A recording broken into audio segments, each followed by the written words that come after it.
is not just important this month, but every month of every year, every day. It's so, so, so important. And I'm so happy to be here reading some of it with you. Reading some of it with you. And if you're looking for more content from me, I have a Patreon where I do 7 extra ASMR videos a month for $3 a month.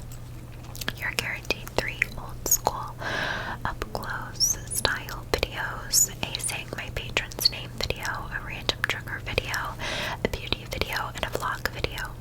And then you get access to over 270 plus full-length ASMR videos that I've done in the past few years. I've now created a new tier, so you can choose to join the $3 tier or the $5 tier. The $3 tier is called the Basic Loves tier, and the $5 one is the Gathering Loves tier, where you get every single benefit of the $3 tier. So you get all of those videos, 7 videos a month, but you also get a private live stream, a private ASMR live stream.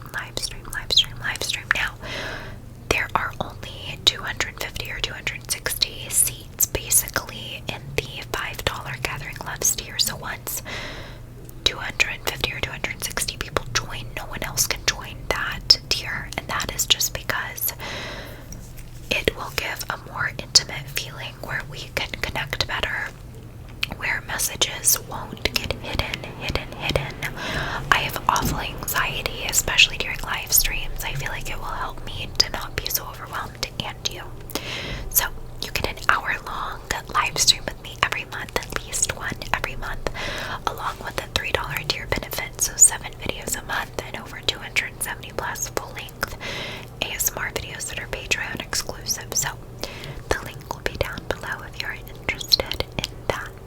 And at this current moment in time, the $5 tier, I am working on every video that I've ever previously made. I have to grant access manually to each video for that $5 tier, so everyone will have access to them. It's just a matter of, it's very tedious manual work to go in and grant access. There's not like a one-click grants all access. I have to do it all manually. So I'll get there. It's just going to take a little bit of time for me to unlock all those 270 plus full-length videos. But you will automatically, when these 7 videos come out this month, you'll get access to them. So just a note. But let's get to reading.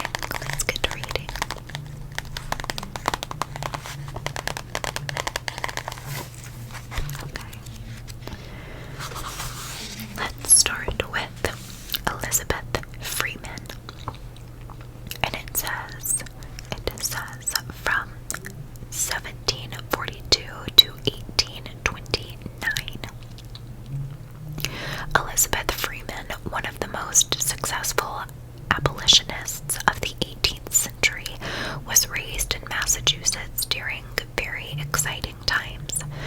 As a young slave in the house of Colonel John Ashley, Freeman heard the frequent family discussions of a possible freedom from British rule. As the tension between the colonists and the British continued to grow, and Thomas Jefferson's Declaration of Independence became the topic of everyone's conversation, Elizabeth Freeman became convinced that she too was free. In 1781, Freeman, deciding to prove her theory, ran away from the Ashley home and contacted a very young lawyer named Theodore Sedgwick. She explained that since the signing of the Declaration of Independence and the passage of the Massachusetts Constitution, she too was a free woman. Though she knew it was dangerous, she refused to return. Sedgwick was won over by Freeman's argument and agreed to represent her in court. That same year, the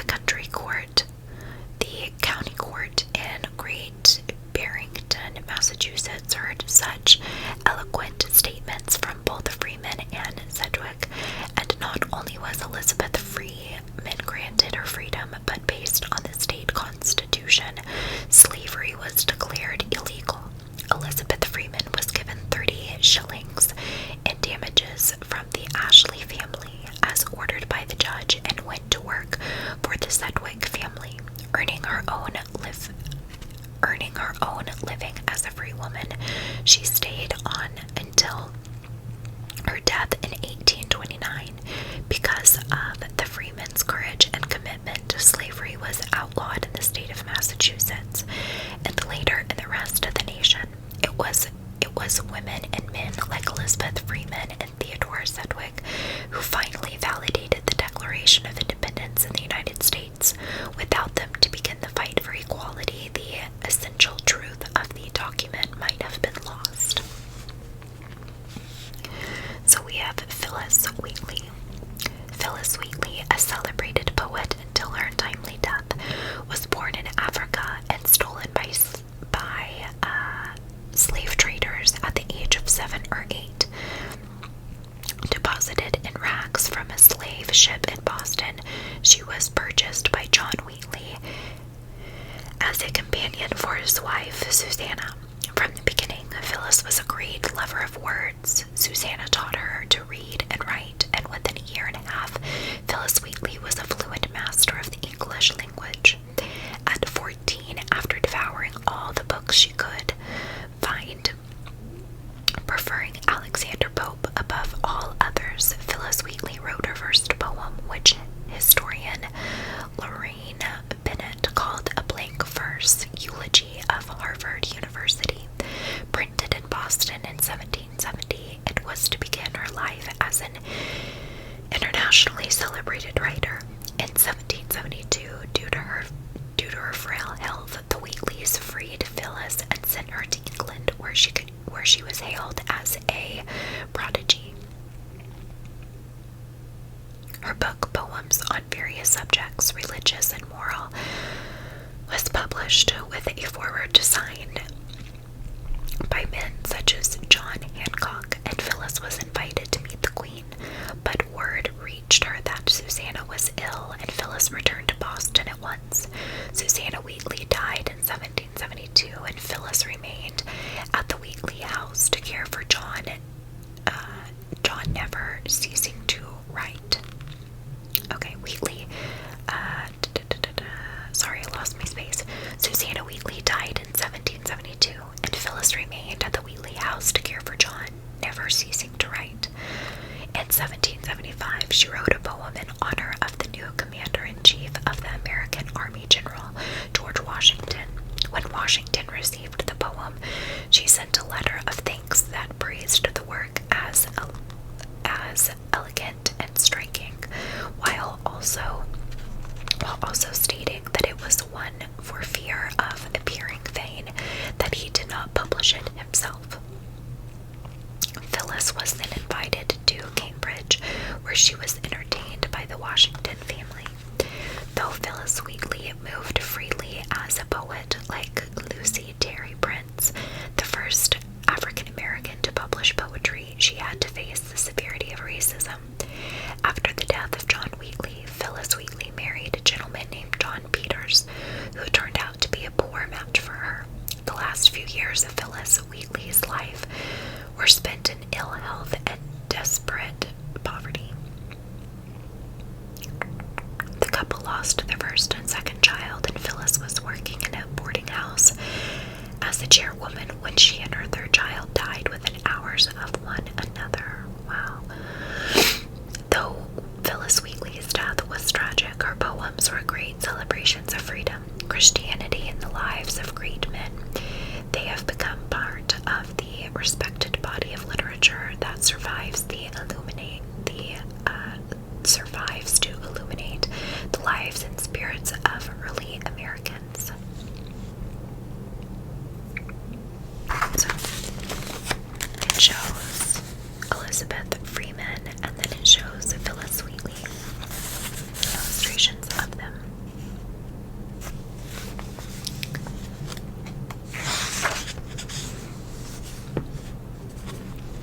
Okay. Let's see if I can read better like this. Sorry, I'm having a hard time. My eyes don't cross far enough, so I constantly lose my space. Anyways, I have an eye doctor appointment soon. We'll see. Richard, every time I go to the eye doctor, I always have to get glasses. It's just been years since I've been. Anyways, your sweet friend Maddie needs them. She does. She needs them.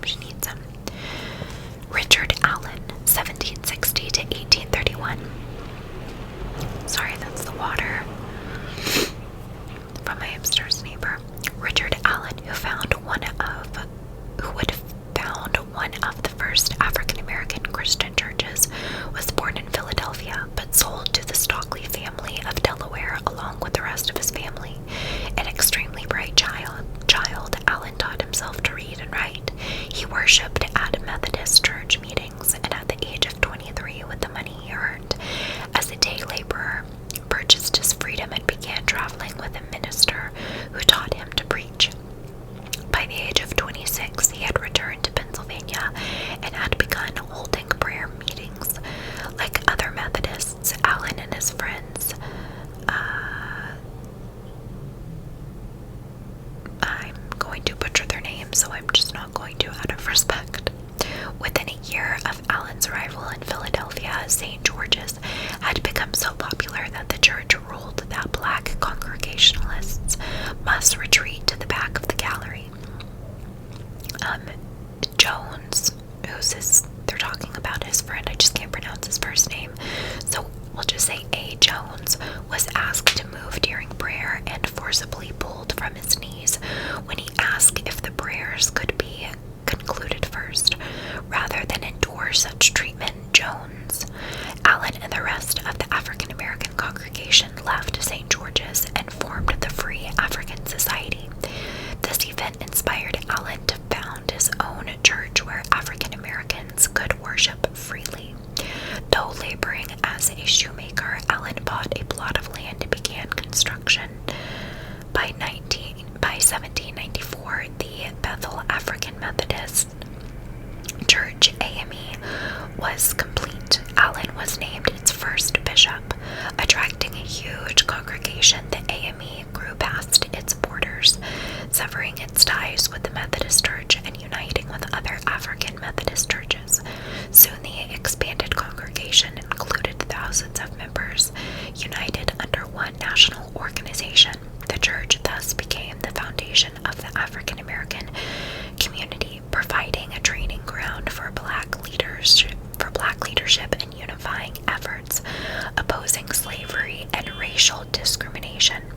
Churches have remained an invaluable institution in African American communities because of the work of men like Allen and Jones, who counted freedom of religion among the highest rights of men.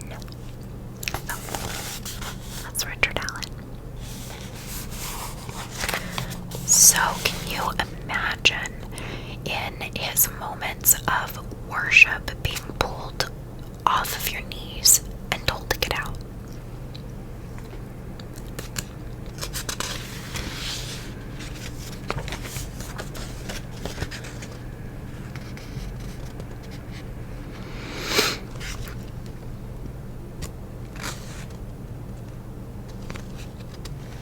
Okay. Actually, it's not going to bend that way. We'll just have to hold it like this. Okay. Dred Scott, 17, by the way. I am so sorry if I mispronounce any name or word. Pronunciation is not my strongest suit. Dred Scott, 1795 to 1858. Dred Scott, a slave who sued for his freedom and saw his case all the way to the U.S. Supreme Court, began life under the ownership of Peter Blow of Southampton County, Virginia. After Blow's death, Dred Scott was sold to a U.S. Army surgeon named John Emerson. Emerson and his wife traveled to Fort Armstrong in Illinois and took Scott with them, though Illinois had already abolished slavery. From there, the Emersons and Scott traveled to Wisconsin, another free state, and again Scott was illegally kept under Emerson's assertion and was a resident of Missouri, who was only temporarily traveling under the command of the U.S. Army. Without resistance, the Emersons took Scott back to Missouri in 1839. Mr. Emerson died in 1843, and Dred Scott attempted to buy his freedom from Mrs. Emerson. When she refused to free him and his family, Scott sued, claiming that for years he'd been enslaved in free states and should now be granted the freedom he'd been due years earlier. Though he lost his first case, Scott persevered, taking his case to the Second Court in St. Louis. This time he won, only to have the ruling overturned by the Missouri Supreme Court in 1852, 2 years after St. Lewis court had landed him the right, had granted him the right, or no. We're just gonna let my brain catch up. To support the next and final case, Dred Scott accepted the help of friends, family, and white abolitionists who prepared him for the United States Supreme Court. This ruling was the most bitter. The U.S. Supreme Court denied Scott the right of an American citizen and therefore the right to sue. On March 6, 1857, Judge Roger B. Taney ruled the slave owners and their property could travel freely through any state. All anti-slavery laws were declared unconstitutional, and Dred Scott died 2 years later in Missouri. To many, Scott's case was the last straw. Those who believed that slavery could be abolished without violence were convinced otherwise. The backlash was extreme, and Scott's case strengthened the commitment to freedom that finally pushed America into civil war. The war held responsible for the abolition of slavery nationwide. Oh, here we go. Here's a picture of that gentleman. Okay. Sojourner Truth, 1797 to 1883. Wow, I'm having a really hard time speaking tonight. Born in Hurley, New York as Isabella Pumphrey, Sojourner Truth was sold 4 times before she ran away permanently in 1826. Always passionate, Isabella went to New York City where she worked and folded her strong religious impulses into various groups and cults, including one publicly disgraced for its questionable moral practices. But in 1843, Isabella Pumphrey went through a transition that left her forever the committed advocate for justice for all men and women. A voice from God told her, in her own words, to travel up and down the land, showing the people their sins and begin to sign unto them. God told her to take the name Sojourner, and when she asked for a second name, she was told to take Truth, for she would be bringing the truth about slavery, religion, and women's suffrage to the American public for the rest of her life. A gusty, bold, and dynamic speaker, Truth traveled throughout the country, gaining the attention of some of the brightest minds dedicated to the abolition of slavery. Though illiterate, Truth had a fanaticism and presence that was unshakable. She was bold enough to chastise Frederick Douglass, inspire awe in Harriet Stowe, and shame slave owners who tried to oppose her. She had power and a quick, incisive mind that reduced things to their essentials. As Lerone Bennett said, and as Stowe said, an unconspicuous superiority. Though her focus was always on teaching the truth, her courage led her to action as well. The money she made by lecturing and singing went to African American soldiers at the beginning of the Civil War, and when newly freed slaves suffered through the transition, she went to Arlington, Virginia, to help them move easily into their own lives. She was also the original freedom rider. In 1865, when Congress voted to end segregation, Truth was the first to force the subject with the horse car drivers. When they refused to stop for her, she went into the middle of the street, waving her arms and demanding, "I want to ride, I want to ride." When a crowd gathered to support her, the next car was forced to stop. Truth climbed aboard and sat like stone, refusing to budge when the conductor tried to throw her off. Failing to remove her, he gave in, but Truth made sure he was later arrested and fired from his job. Once again, she had forced the point of desegregation into the lives of Americans. She continued roaming and teaching until the